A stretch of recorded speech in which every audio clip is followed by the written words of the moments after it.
Eo amin'ny tontolon'ny fitaterana indray tsy mipetra-potsiny akory ireo fiaramanidina roa voasazy tsy makany Eropa fa efa manao sotra hafa makany Azia izy ireo amin'izao fotoana rehefa mandeha ny fanadihadiana hijerena hatramin'ny voalohany ny tena lesoka. Raha ny mikasika aloha voalohany indrindra le aeroplanina anankiroa zany izay hoe tsy afaka misidina any amin'ny faritra nabakabaka Europeanina amin'izao fotoana izao dia izy ireo dia nanaovana check zany aloha zany hoe naverina amin'ny dolo ny zavatra rehetra izay nanakianana an'ireo aeroplanina ireo ary amin'izao fotoana izao izy dia manohy ny fampifandraisana n'Antananarivo amin'ny faritra any Azia zany tahaka ny any Guangzhou tahaka ny any Bangkok zay zany izy amin'izao fotoana izao araka le teneniko teo mbola veriko ary tsy piako ihany zay hoe natao aloha ny famerenana miloniny mihitsy eo amin'ny lafiny ara-teknika ary mbola tohizany zay. Ankoatra izay dia mitady vahaolana ihany koa ny ministerany amin'ny itadiavana fiaramanidina mba hitsinjovana ny fahatongavany mpizahatany eto amintsika. Amin'izao fotoana izao ny ministère en transport dia eo am-pandiniana ny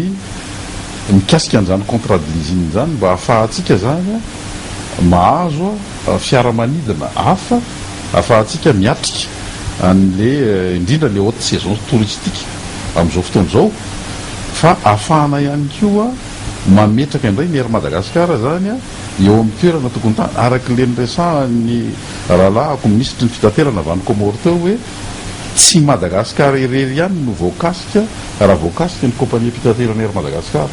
Mazava le zavatra teneniny teo hoe ho atsika ty faritry ny ranomasimbe indianina atikatra ao anatin'izany ny nosy Comore dia hoe tena patrimoine mihitsy zany Air Madagasikara zany ary tsy izay ihany fa eo amin'ireo le kompania mpitaterana ty Afrika dia manana ny toerana ihany koa ny Air Madagasikara.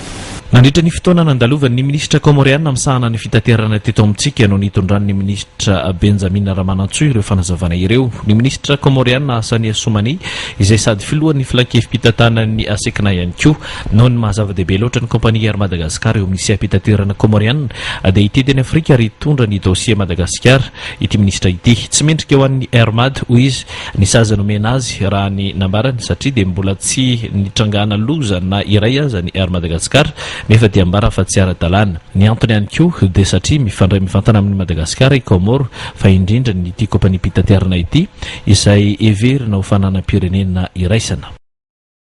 Air Madagascar moa hitanareo fa tena patrimoine-tsika ny avion reo Air Mad koa ny patrimoine africain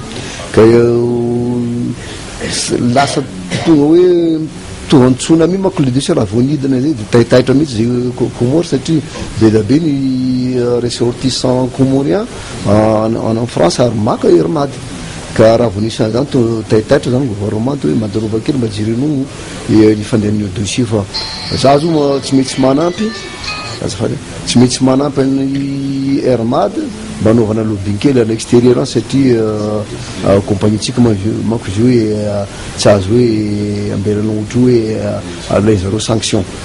za zao andeha Afrika any dia tsy mety tsy teny koa reo namako africain reo hoe ahoana fandehan'ity dossier ity dia ny téléphone manka relation koa amin'ny aviation civile satria ny aviation civile membre atsika nareo tsy maintsy jerentsika ino marina ny dossier sao dia mba misy zavatra afarafara tsy ka tsy hitantsika mazava mila ity jerena tsara ny pellicule io dia sara hafandray ao anatinao.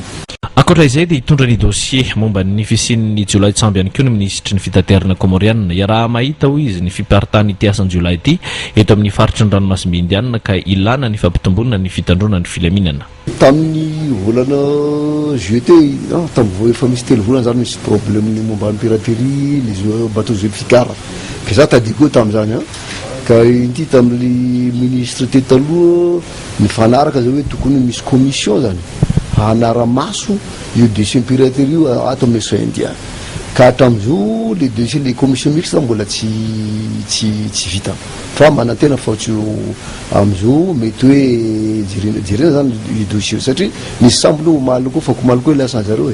275 nautique ny nord-ouest Moroni zany hoe tena tsy mana sécurité mihitsy ka zao amin'ity océan Indien momba ny hoe transport maritime ka voatery hoe fanampytsika io mahatonga hoe tonga ato indray hiresaka amin'ny de transport.